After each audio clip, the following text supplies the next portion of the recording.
Welcome to the Using BeerSmith 3 in Your Homebrewing webinar. We'll obviously make a recording of this available afterwards for everyone.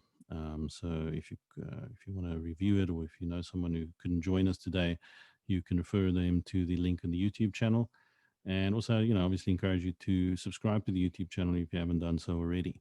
This year it definitely is the year of video for me, and some exciting stuff happening at Beginner Brewer where we're going to get more into video and lots more video instructionals and so on.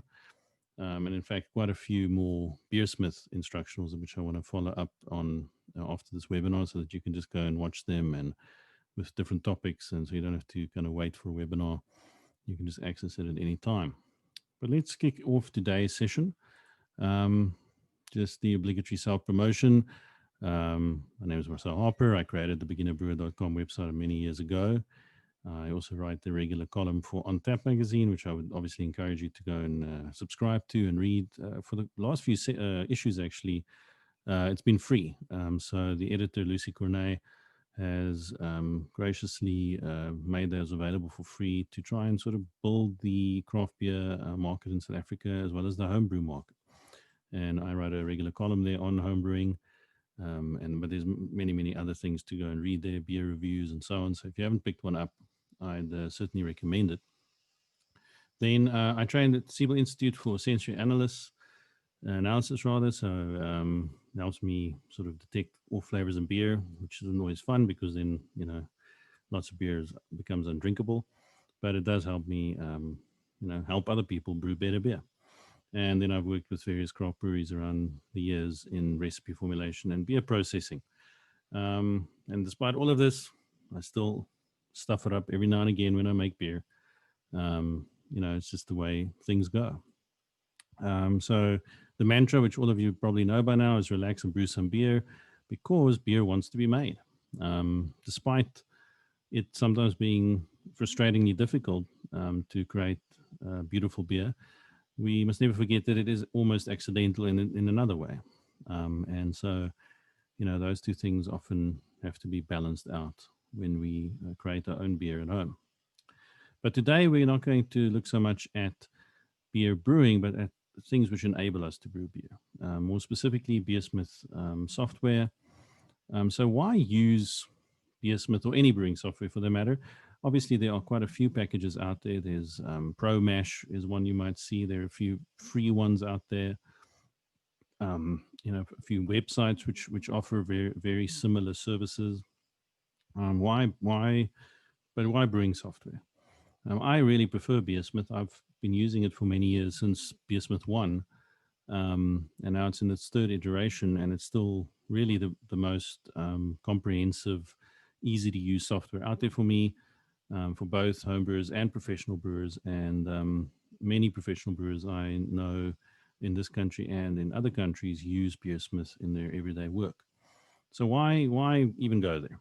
Well, for one, it's easy calculations.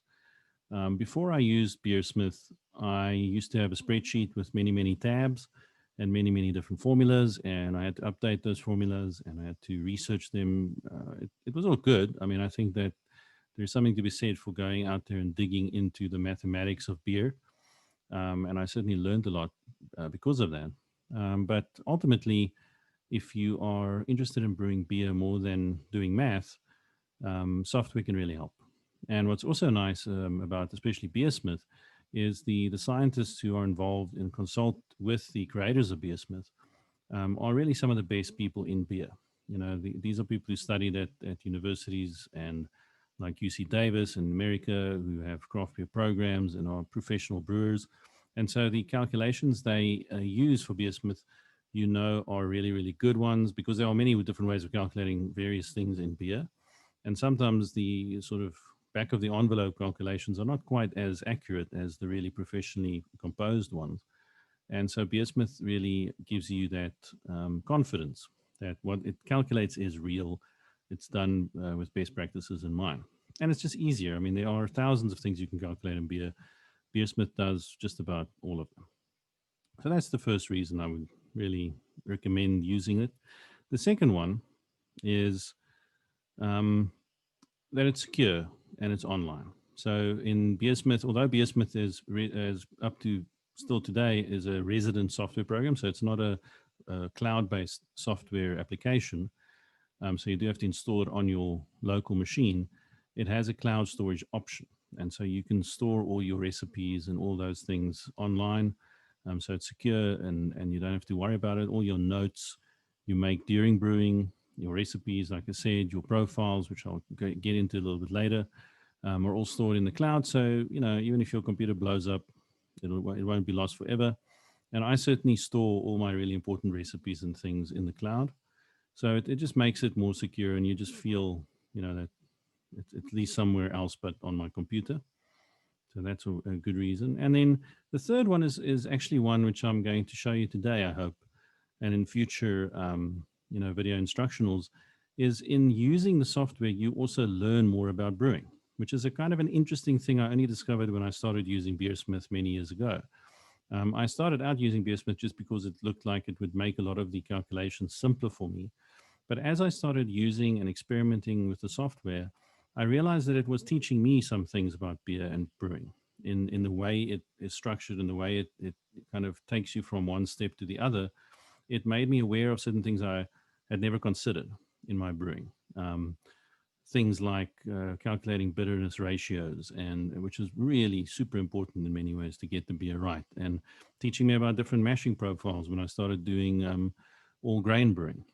So it's really interesting how there's a kind of a recursive learning going on as you use the software, and it's sort of teaching you as well. So that is a really nice benefit of BeerSmith. It sort of accelerates your learning in this hobby.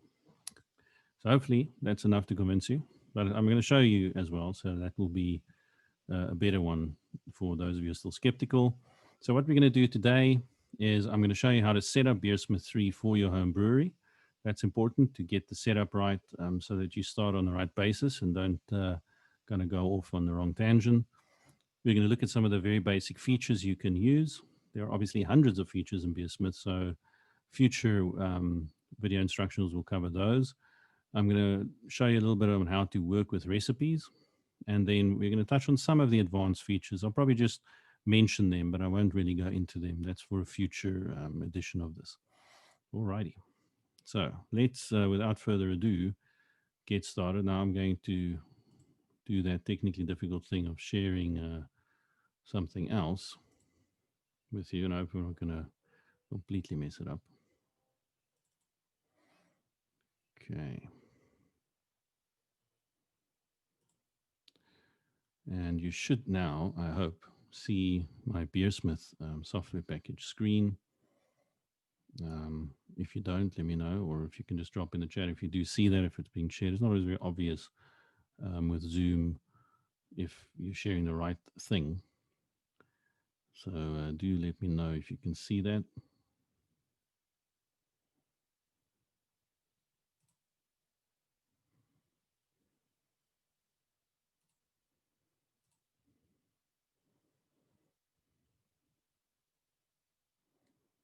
Okay, you can see BeerSmith. Great. Okay, thanks so much for that. Right, yeah. So let us go through some of the basic features. Now, your BeerSmith, when you get the software, and some of you I know already have it, will look maybe a little bit different because I've been playing around with it and messing around with it. So your basic folder structure, which you see here on the left, will necessarily be a little bit different. And so don't be too worried if yours doesn't look exactly the same as mine. But other than that, I think it should be pretty, pretty obvious what's going on. I just want to quickly do something here. Right. I beg your pardon. Just give me 1 second. Right. Just change my cursor into a bit of an arrow so it's a bit more obvious what I'm pointing at. Where do we begin with BeerSmith? You can obviously play around, and I would encourage you to play around. You can't really break anything right away. The software is very robust. And one way, depending on how you like learning, is just to experiment and play around with it. I'm a little bit different. I kind of like more of a structured approach. And so I'm going to show you that and some of the basic things you really do need to do, I think, in order to use it properly. And just a quick note on navigation. There are two main ways of navigating inside of BeerSmith. You can obviously use the top menu over here um, and over there to navigate, or you can use this left-hand side sort of file structure-y type of navigation. I'm going to use this left-hand side today, but I actually normally use the top one. The reason I'm using the left side navigation today is because all the zoom controls are at the top and I can't, see anything. So, so I'm going to use the left-hand side navigation for today. And one of the first things you want to do when you open up BeerSmith and you've registered the software and done all those admin things is you want to set up a profile. And you're going to go to profiles here. Oh dear. Okay, that's interesting. That is not what I wanted to do. Okay, well, let's see. Right, let me go to profiles.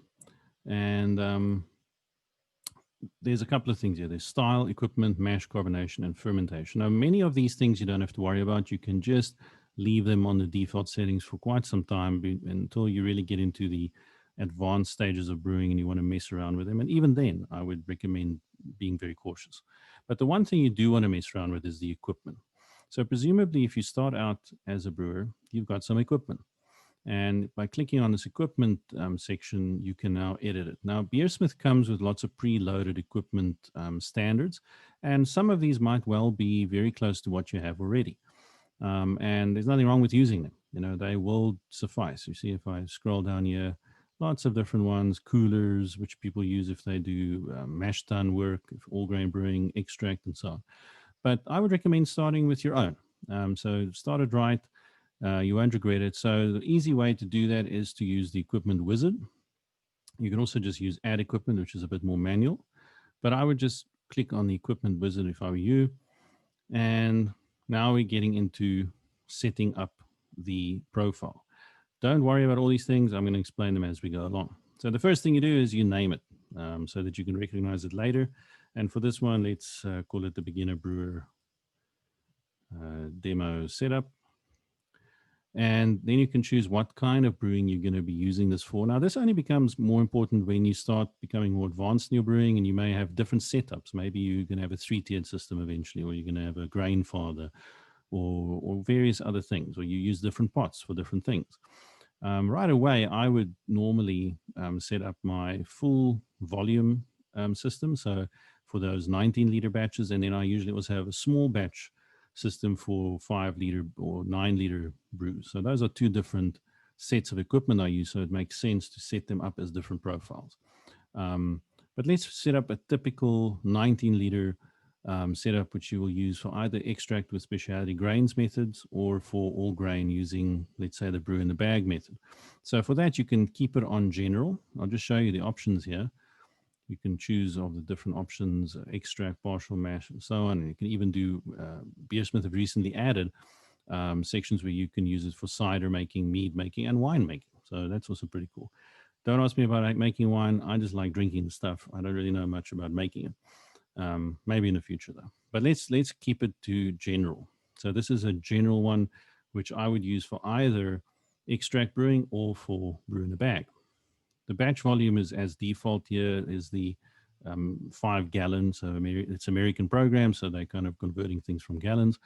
And you know, to be absolutely accurate, we can say it's a 19-liter batch. So that's how much you brew. Then it asks you a couple of questions. Now, some of these questions you may not have answers for, but you can sort of guesstimate it. I'm going to help you today to kind of guesstimate it based on my own experiences. But you can also test these things. A lot of these things you can actually go and test. And I'll comment on it as we go along. But normally, what you want to know how much beer is lost during fermentation and bottling. So that's literally the beer which is going to stay in the fermenter, post bottling, which is going to be part of that sort of cake of yeast at the bottom of your fermenter. And obviously, during bottling, you're going to lose a little bit of beer through just splashing it all over the place, and you're just not going to bottle every single thing. But normally, that's a reasonably low number. So I would say, in my own experience, I'm not really necessarily often going to lose more than a small bottle of beer worth of beer. So a 330 milliliter would be fine. I just click away from there and it records it. And yeah, it's based on those losses. This is how much you will end up with. So that's automatically calculated. Then it's going to ask you, do you generally do a 60-minute or a 90-minute boil? I generally do a 60-minute boil, but there are beers which do well if you do a 90-minute boil. So I'll keep it on 60. Do keep in mind, though, that some of these things are not sort of very critical to get right initially. For instance, in the minutes boiled, you can change that in your recipe later on. It doesn't set it in stone or anything, so you don't have to worry about if you do put 90 in, you can certainly do 60 later. What we're doing now is we're setting up a profile of equipment which you can use going forward. By the way, as there are any questions which pop into your head, please drop them on the chat. I'm going to answer all of them at the end. So don't forget that. Okay. How much wort boils off beer? Now, this is a tough one sometimes to answer because it requires you to know the rate of evaporation, or at least how much evaporates. Now, there are two ways of doing this. The one is guessing, which in which case you would probably just leave it on the default. This is based on a sort of a default altitude and boiling rate. Sort of roughly about 2 liters per hour. But you can calculate it and by experimenting. So what you could simply do is take your pot which you're using, put some water in it. You don't have to fill it up because it's pretty much the same. I mean, do it sort of halfway, put 10 liters of water in or whatever, and boil it vigorously as you would boil for your actual beer, and measure how much of that boils off per hour. And then you just put in that figure right over here. And that's all you need to do. Then that's pretty accurate. You can do it a couple of times if you're super pedantic and take the average. Now I know because I'm in a higher altitude here in Johannesburg, our boil off rates are a little bit higher, and so I'm going to up this one for me, and I'm going to say around about 2.3 liters per hour is what I've experienced in most of my equipment. But remember, this is equipment based. So if you have a big pot or a small pot, and the diameter of the pot, the material it's made out of, that will all influence your boil off rate. So ultimately, unless you're just going to keep it on standard and just use your first few beers you make as a test, and then you can measure the boil off from that and change your setting here in your equipment. That's also a legitimate way of doing it. But otherwise, I would recommend leaving it on standard, especially if you're at sea level. So I know some of you guys are at sea level, you lucky dogs. And a lot of these statistics tend to be a little bit more accurate at sea level. So I suspect that BeerSmith's creator is maybe also a coastal person. Right. So now we've got the boil off. That's going to help us calculate the boil volume. And I always leave that ticked, calculate boil volume automatically. One of the great features of BeerSmith, it tells you how much water you need to start with. And remember when, as I discussed in previous webinars and on the website, full volume boils are the way to go. Whether you do extract brewing or whether you do all grain brewing, use the full volume. It's got lots and lots of benefits. Okay, and then we go to next. We're going to click next.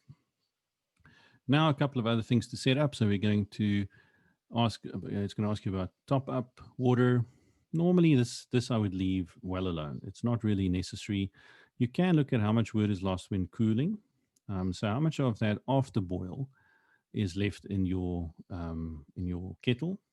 So that can be useful just to get a bit of an estimation. So lost to trub and chilling. Again, it's not going to be a lot. So I would maybe put it as maybe a cup. So 250 milliliters is generally just fine. Okay. And that will also do some of its own calculations for you. Here is actually where it asks you how far above sea level. It's a new feature in BeerSmith 3 because it has influence on hop utilization, especially.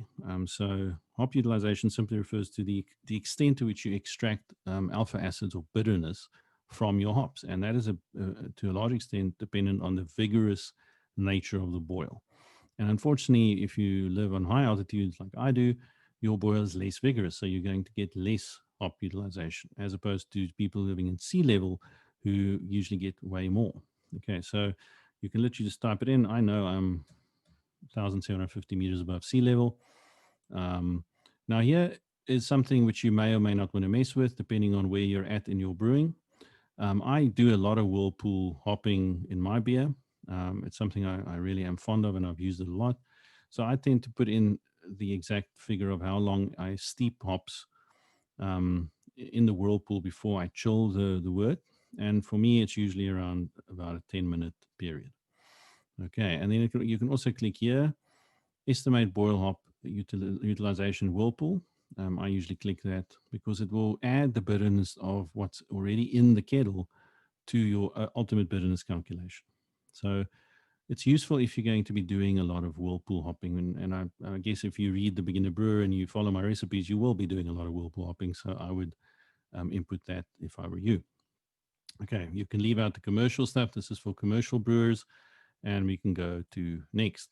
Okay, now mash details for all grain. Now, if you are not going to do all grain brewing, you don't have to worry about this. You can really just leave it as is and just press OK, and you're done. If you are going to do all grain brewing, especially using brew in a bag methods, a lot of these defaults are just fine. But you do want to change it based on the actual kettle or pot you are using. Brew house efficiency, 72 is a good place to start. I would say if you're a beginner, it's probably going to be less.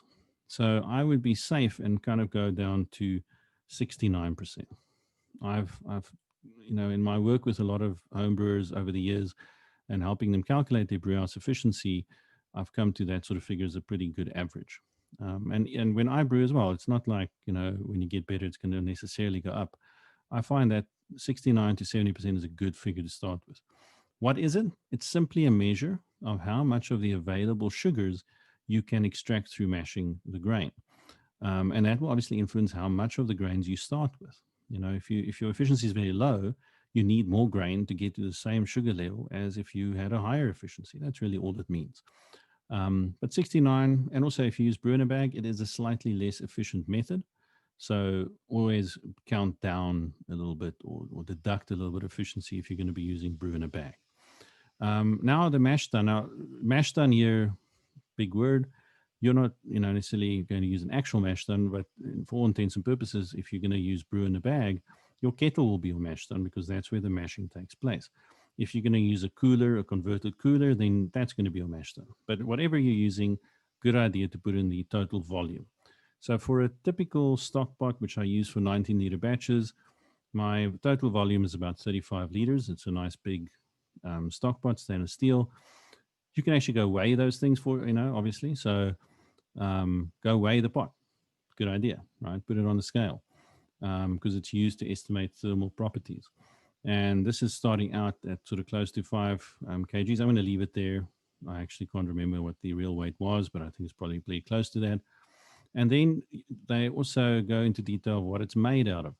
So if you're using a cooler, you're obviously going to use the plastic specific heat figure there, or aluminium or stainless steel. And so the specific heat for this is 0.12 because it's stainless steel. If you use aluminium, you would have used the 0.21. And the recoverable volume under the filter screen you can leave out unless you're going to use a plastic sort of cooler fermenter with a false screen, in which case you need to know what is the volume underneath the false bottom. Okay, so if some of these things don't make sense to you right now, don't worry about it. It's not that important. So if you use brew in a bag, you don't have to worry about it. You just use it at the default. And then volume below 40, you can't recover. Again, also only useful if you're going to use a false bottom. So in brew in a bag, that's not going to be relevant. Okay. And here it asks you if you want to adjust the mash volume. I would just leave it unticked. The acid model is a good one to start with as normal, as they recommend. So the only thing you're going to change, as I said, is your volume. You're going to weigh your pot and you're going to put in the right specific heat value for what it's made out of. And now you can press OK. And now it's done. And you can see right there, it's alphabetical. There's the beginner brewer demo setup. Okay. And once you've set it up, you're going to be using that when you do your brewing. And so let's look at a typical recipe or a brew day rather, and how you would use it. So I'm going to use a recipe as well, which you get with. If you've recently got BeerSmith 3, you will often have the BeerSmith 3 sample file or folder. If you don't, I'll show you in a little bit how to get it. And so let's just start with a random recipe here. And I'm going to do extract because I really do enjoy doing extracts. And we're going to use the English IPA. And I'm just going to double click on it. And it's going to load in this tab, and you can see it uses these different tabs. So we can still go back to equipment. It's quite nifty. And here's the 49th parallel IPA. And let's just, I'll show you where you can change your equipment. You're going to click on that equipment, and we're going to use the beginner brewer demo setup. Okay. Kind of ignore the recipes for now and all this other stuff. I'm going to get to that. I just want to show you the basic functions of what you get inside of the recipe screen. And the recipe screen is where you're going to do your brewing. So on brew day, this is the screen you're mostly going to be involved in. And it has everything you need to successfully start and finish a brew, as well as formulate a recipe, but that's something for a bit later. So we can see here you can input your name. You can, you should be proud of your beer. Put your name in there, unless it's someone else's recipe. Don't be a plagiarist. Acknowledge people's recipes. Yeah, you're going to put in what sort of type of brewing it is, and this is going to be an extract beer. You can see partial mash is an option. Don't get me started with people's misunderstanding of what partial mash means. I'm not going to get into it, but believe me, if you use extracts with specialty grain, that is not the same as partial mash. It's a different thing. But for now, let's stick with extract with specialty grains. You can see it's already automatically changed some of the statistics based on this setup we've selected. So the batch size changed from that 18.96 liters to 19. The boil time's automatically filled in. It's automatically calculated our pre-boil volume for us, and so on. Okay, you can input the date. I don't know, for some reason it keeps on thinking it's 2017 in my version. I don't think yours would have that problem. You can click today. That's useful to get the date right, because it will help you when you age your beer and when you ferment your beer to actually keep track of what you're doing as you formulate your recipes and as you brew your beers. And if you're going to do different versions, which obviously I hope that you will be, you can up the version number here. Okay. So other than that, you don't mess around with much else. I want to explain these tabs over here. So the design tab is where the actual recipe is designed, where lots of the stats reside, which you're going to be using. That's the main one, which you will return to. The starter tab shows you how much yeast you're going to be needing for your recipe. Now, the starter tab is specifically important, because yeast health is such an important feature of brewing good beer. And it's got both dry yeast recommendations as well as starter if you're using liquid yeast. And so really, really important here in terms of what you're going to be doing.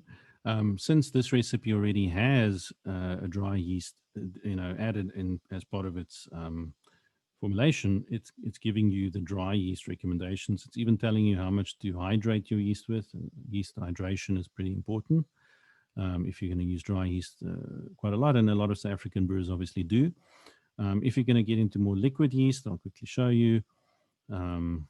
Randomly put one in there. Hey, wasn't too bad a selection.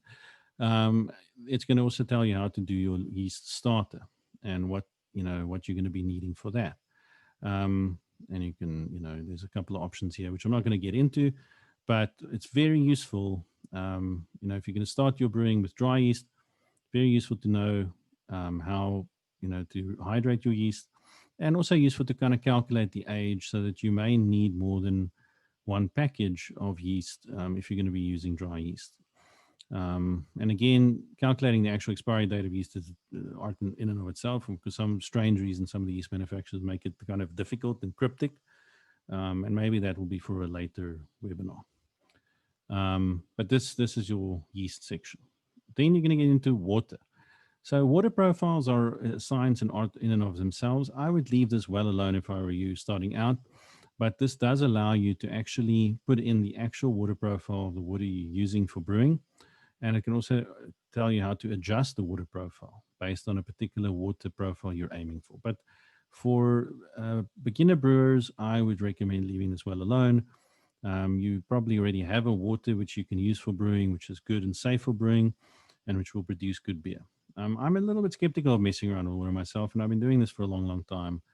I prefer people using the water they've got first before they start trying to build their water from scratch, which is what you could do using this application. So water I would normally never touch as a beginner brewer in this case. The mash button, you can see you can't click on it. It's grayed out because this is an extract beer. The timer is something I'm going to get to in a little bit. The other tab, which is really important, is session. If you click on session, this is the actual data which you will record in the session of brewing. So when you actually go and do the brew day, here you can fill in and observe some of the statistics which you'll need to fill in as you do your brew. And I say need to, kind of, you don't need to. But this is one of the ways which I mentioned earlier where BeerSmith teaches you how to become a better brewer. By recording your statistics and by measuring things and by asking you to measure things, it's teaching you how to become better at brewing, because better brewers tend to measure things a bit more. They tend to be aware of what they're doing. They use the statistics in a way to improve their beer and to measure whether they're hitting the right numbers, and so forth. So in kind of almost forcing you to fill in the stuff, it's teaching you something valuable as well. And there's a couple of things here which we can get to in a little bit. Then notes, really important section. You can write your tasting notes here. You can write other notes. And I use this a lot in my beer. For each session, because I often would brew beers multiple times. And for each session, I would write down some notes here of what went wrong maybe, or what do I think about it. And when I taste it, I'll write down tasting notes. And it's really very valuable to go back into these recipes in time and really kind of learn about what you were doing at the time of brewing it. And then volumes, also an important tab, is useful for calculating and also inputting what actually happened during the brew day. So you've got those estimates of how much liquid will boil off, but it might differ. So on the day, you can enter in, new figures here, for what you've observed. So for instance, here's the pre-made figures we put in earlier, if you remember. But maybe you find that, to get to my 19-liter batch, I'm going to have to top up water before the boil. So that's if you're using, if you've steeped your grains in extract and specialty grains, you would steep your grains. And maybe when you steeped your grains, you actually lost a little bit more water than you thought. So you thought, well, I'll add a liter there, so you can add it into your statistics there. Okay, and then other than that, there's this boil and fermentation bottling section is useful just to keep track of what you're doing during brew day, and as well as bottling when you're going to bottle your beer. Okay, so that's the volume section. This is just help on the topic you're in. This is where you can save your recipe without closing it. This is an important one in BeerSmith. It's kind of weird. If you press this OK button without knowing what it does, it might scare you because now your recipe's disappeared. But OK actually just saves the recipe and closes. So you didn't lose anything. So don't worry if you did accidentally press OK. I think because of that, they added in BeerSmith 3 this new thing where if you open up the recipe again, you can actually press the save icon, so now it's saved. You can also save as, if you want to save it under a different name or make a duplicate, you can do that, and so on. So that's those controls are the main ones you're going to be using when you use BeerSmith. All the other things are just going to help you in different ways. And of course, I will be covering them in future episodes of this sort of instructional. So let's move on to actual recipes. Like I said, you will have some sample recipes, and these are mostly formulated by Brad Smith. He is actually the creator of BeerSmith. He is a scientist and a real guru when it comes to a lot of the deep mathematics of beer formulation. And really respected in the industry. So his recipes are going to be pretty good. I've tried some of them in the early days, and they taught me a lot. So definitely try them out. If you, for some other reason, don't have these preloaded in your copy, or you want to access more recipes, very simple, is you will go to the add-ons section. And to do that, you will go to File and click on Add-ons. Let's go take, okay. And you can show add-ons for different things. And these add-ons are developed by BeerSmith themselves, as well as super users or people who use it a lot who add these things. And they also get various statistics from the grain maltsters, from hop farmers, and from yeast laboratories and so on. And this is where you can import various things. So right off the bat, you can import, for instance, beer styles based on the BJCP. BeerSmith already comes preloaded with the BJCP styles for 2015, but you can obviously change it to earlier ones and so on. Then there are recipe or ingredient profiles you can load. Again, these are all optional. I mean, the ones you're going to get preloaded are going to be fine for now, but you can really go sort of totally crazy here. You can see, I mean, I've got these installed. The ones on the right-hand side are the ones I've installed, and the ones on the left are not. And there are just millions of things you can install. But to give you some idea, for recipes, you can obviously filter up here and show recipes. So BeerSmith's got a nice couple of things here of different kinds of styles of beer, so to get you started. So you really don't, I guess, technically ever have to formulate your own recipe, although for me, that's a big part of the fun of brewing. And then Northern Brewer is a very big homebrew chain in America, kind of almost like the Walmart of homebrewers. And they really have some good recipes as well. So you can go and explore those. And the way you would install it is simply by clicking on the one you're interested in. So let's say you are interested in some English Pale Ales from BeerSmith. So you'll click on it and you'll just click on the install arrow over there. And it's going to take a bit of time. And it's installed 16 recipes. Great. Okay. And you can close it, and then it's going to automatically appear over here. Let me just make this screen a little bit larger. And we're going to see BeerSmith English Ales over there. And there are all the different recipes. And you can see what style of recipe it is. You can see the type over here, whether it's all grain or extract or partial mash, the batch size, okay? And I mean, the date's obviously not that relevant. So you can really go and explore these different recipes, and you'll have years worth of recipes to brew if that is what you want to do. But let's kind of get into what you would do if you created your own recipe, and how that would work. And I'm not going to teach you how to create your own recipes now in the sense of recipe formulation. That's a different thing altogether, and it's an art and a science, which I definitely want to do more webinars and videos on. But in showing you how you would construct a recipe, I'll also show you how to use the software.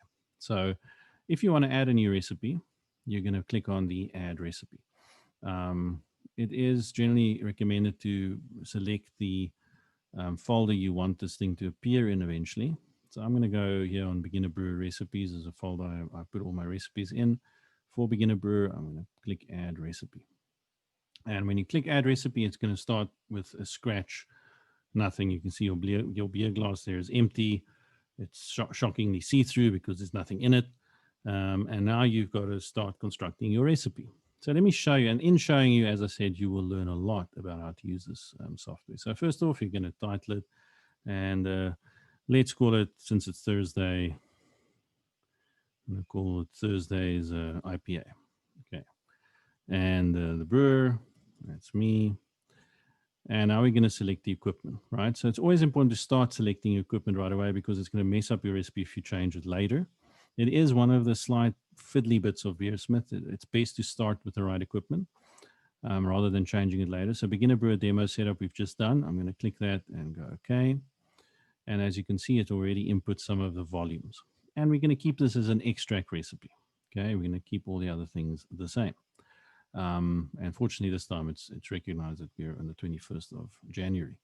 And now we're going to add different ingredients. And this is going to be done through these controls here on the right-hand side. And we always start with the fermentable, right? So that's all your extract, grains, and sugars for this recipe.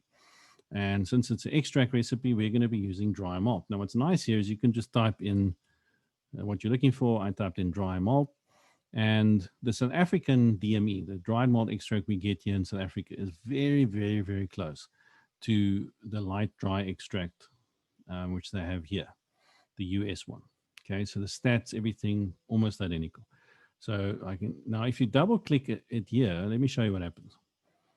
You'll see something seems to go wrong here because the default quantity was 1 gram, as you can see here, right? So, oops, not great. You can change it by double clicking on it again and changing it there.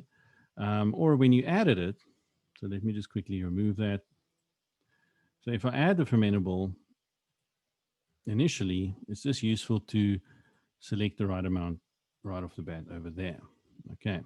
And for this recipe, it's going to be quite a sort of a beefy one. So I'm going to say 2.8 kilograms. Now these settings, grams versus kilograms versus everything else, can also be changed.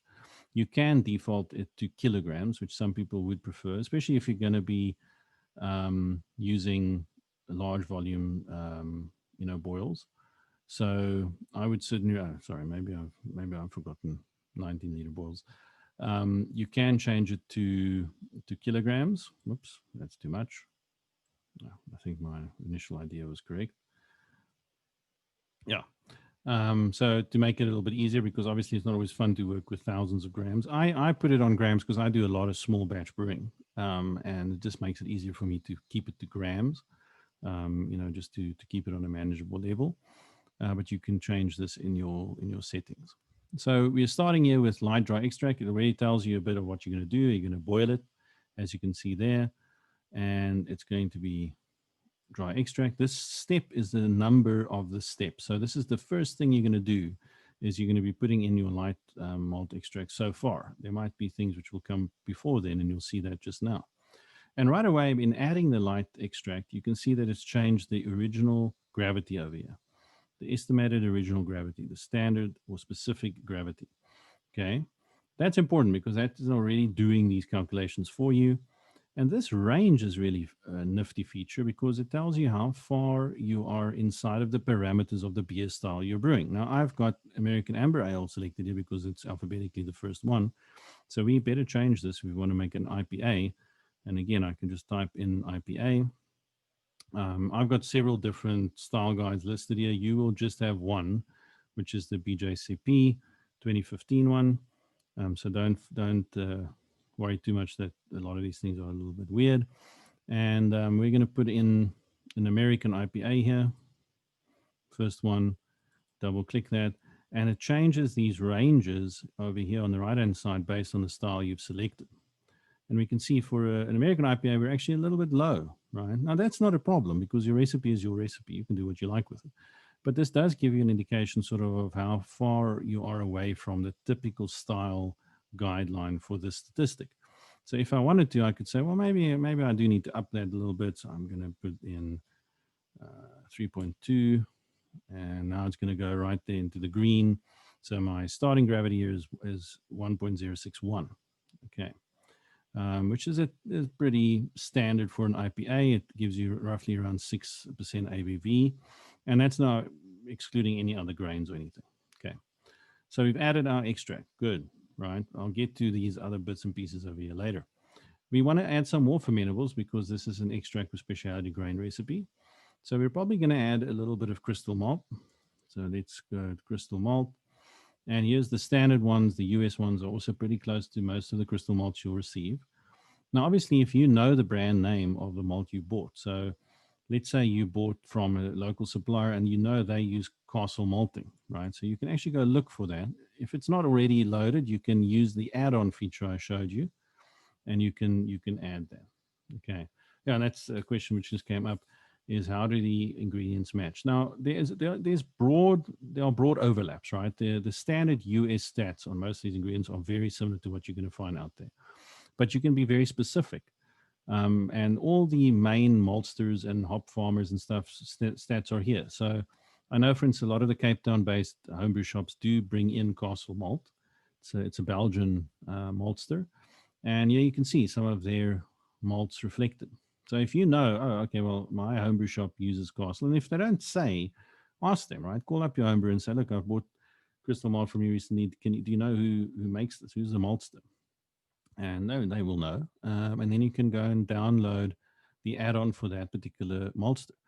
So here we have a couple of Castle malts, sort of malts, and Ruby is sort of a crystal malt, which they often have. So, I mean, I may as well use that. And again, we're going to sort of just guesstimate this. And I'm going to put in initially about 250 grams or so, but we can change that as we go along. Now, as we add ingredients, you can see the color actually changing here on the beer glass. And that's just sort of a guesstimate of the SRM, so the standard measurement of color in beer, and it will start changing the color of the beer as you add ingredients. It's not 100% accurate. It's more of a general guideline to give you an idea of how dark your beer is going to turn out. Okay. So we've got Caro Ruby. It's kind of a strong crystal malt, so I won't put too much of that in. But maybe I want to add another crystal malt because layering crystal malts can be fun. And so I'm going to just use one of these standard US ones, and these are the Lover Bonds. So that's how dark they are stewed. And so let's use a sort of a medium one of 60. And I'm going to add, I don't know, let's say 450 grams. There we go. Okay, and you can see as I've added these, this color, the SRM color, has also increased here to almost on the edge of what would be considered a normal IPA color. Okay, so again, it gives you an indication of sort of how close or far am I away from the typical style. All right, so that's pretty good.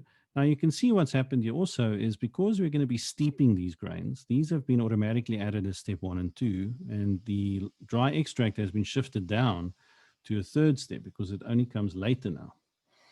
So again, it just shows you that sort of really nifty way which BeerSmith automates things for you. So that's so much for the caramel malts. Now, in a typical IPA, I wouldn't really mess around too much with more malts because we really want the hops to shine through and not be too not too malt heavy in our recipe formulation. But you can obviously start adding things here to your heart's content.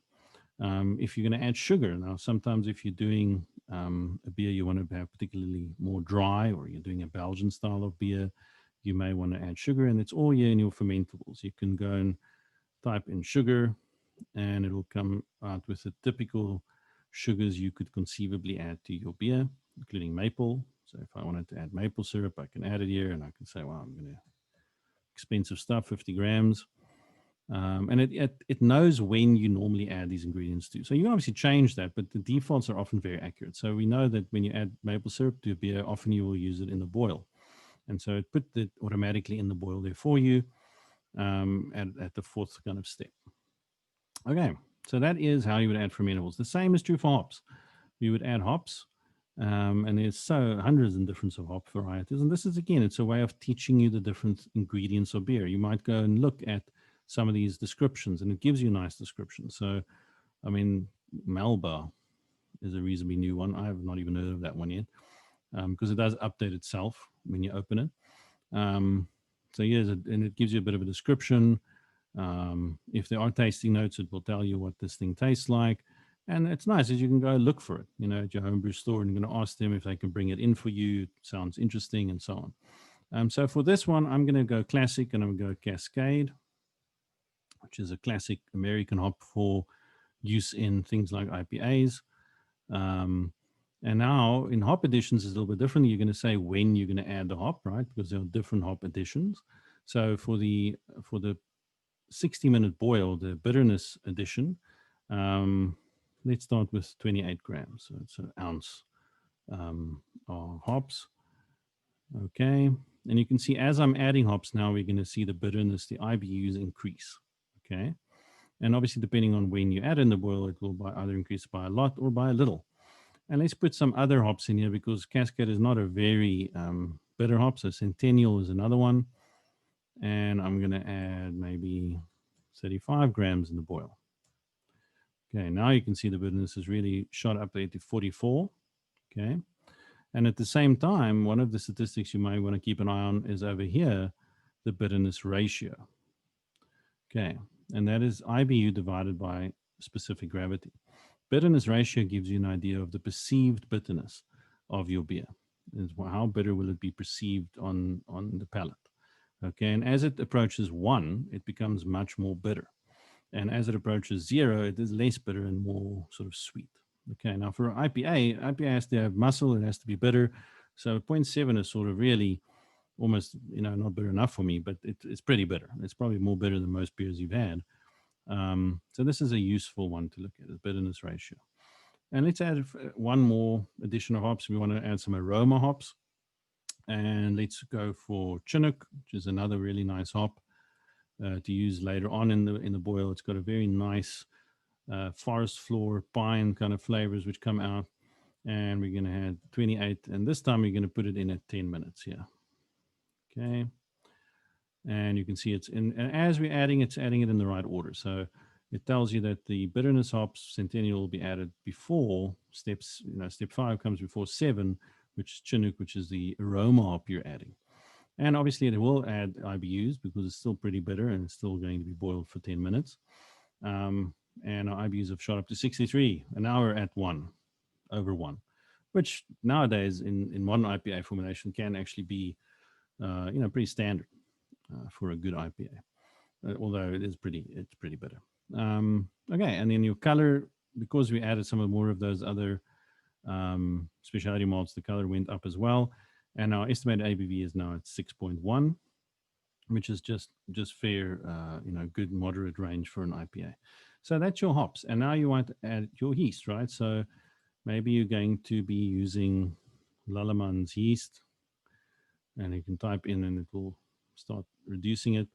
And for this one, let's use Nottingham Ale yeast. It's a pretty nice one. Here, it's useful to input your package date. What is the package date?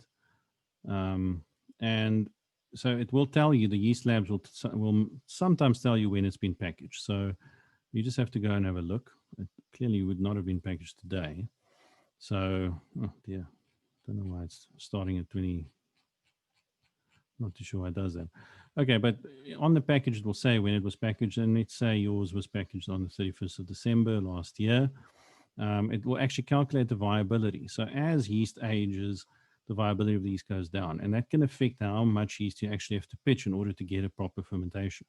Generally speaking, you obviously want to use fresh yeast as possible, but if you're using yeast which is beyond its expiry date, you're playing with fire because it probably is not going to work very well. Okay, so we can add that Nottingham yeast. Now, you asked it to put a package in, so it doesn't mean it's necessarily enough. We'll have to go to the starter tab to go figure that out. Okay, but we're almost out of time, so I'm not going to be able to get into that. We've added the hops. Water is only if you've got the special water profile. We're not going to mess with that.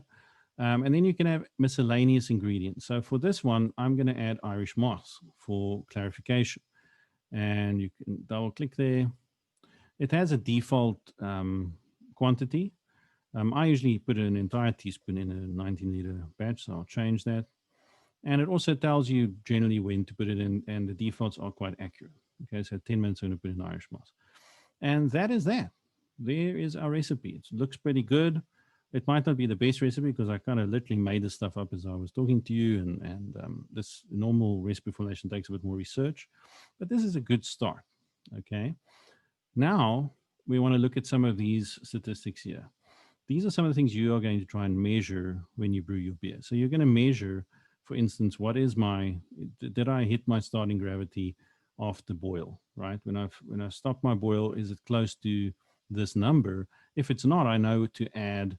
If it's lower, I can add dried malt extract to get to that number. Or if it's too high, I can add water to dilute to get to the right number. So it's very useful to know these statistics. And this is where you're going to also input some of the things you've measured. And so here we can say, this is the final gravity. And here's where you're going to input the measured original gravity. And it's useful to do that. Okay, you don't have to do that, but if you don't do it, you're not going to using the full power of the software. So after you've measured it, maybe you came out at 1.060 and you decided, look, 3 points is not enough for me to mess with it. I'm going to keep it there. So you keep it there. And after you ferment it, you can come and input the final gravity. There are many places, by the way, you can input information into this. This is one of the places. Technically, you should probably use the session tab. So if I go to session, this is also where I can put it in, and it's a little bit better ordered. So it's a more ordered, more structured way of doing it, so you can easily find what you're looking for. Now, pre-boil, gravity is not important in extract beer. It is important in all grain beer. But here you can input, for instance, your batch size. Here's that measured OG we just put in, but I just want to illustrate it. We can put it in there. Um, Here's where you're going to input your final gravity at bottling and kegging. So the estimated final gravity was 10015. And, let's assume that yours was a little more vigorous. So maybe it's 4 points lower.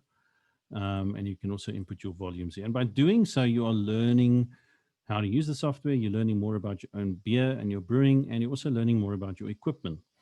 Because now you're going to start learning, okay, what is the boil off rate for this pot I'm using? How much am I losing in the fermenter? How much am I losing in my bottling procedure? And so on.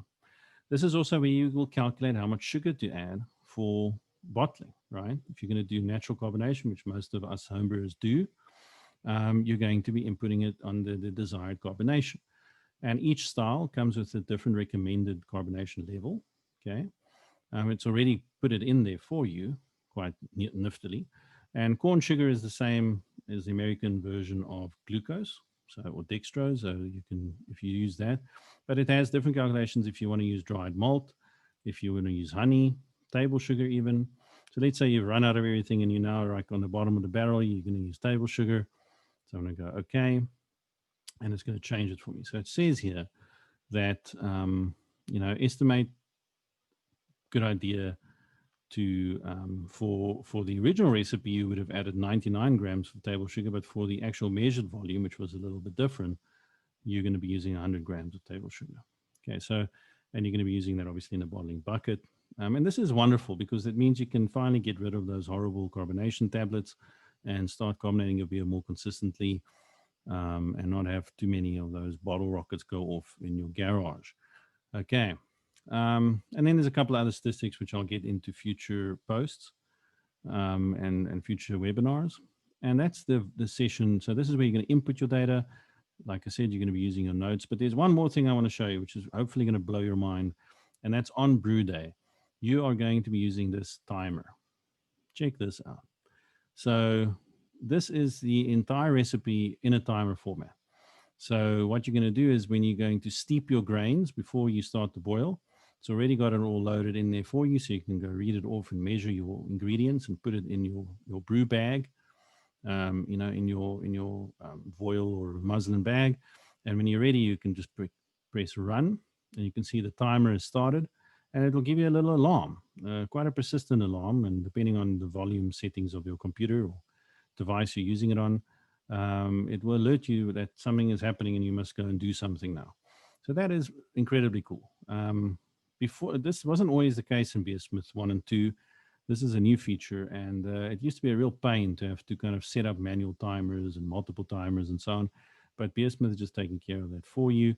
The same is true for your boil. So I'm going to pause that, and if you run this, it's going to give you everything you need to know about your boil. You're going to add these things when they say you should, and that is really pretty cool.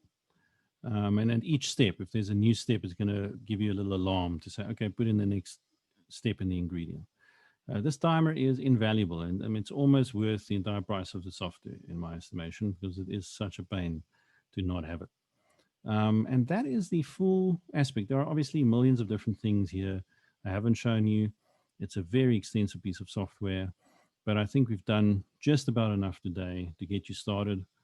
Whether you're going to play around with your own recipes or not is your choice, but you can certainly use the preloaded ones. And if you're subscribed to the Beginner Brewer newsletter, you will note that I'm also making available to subscribers BeerSmith recipe files. So if you want to import those, by the way, pretty simple. You go to File, and you go, let's see, Open File, and then you're going to go look for wherever you put this.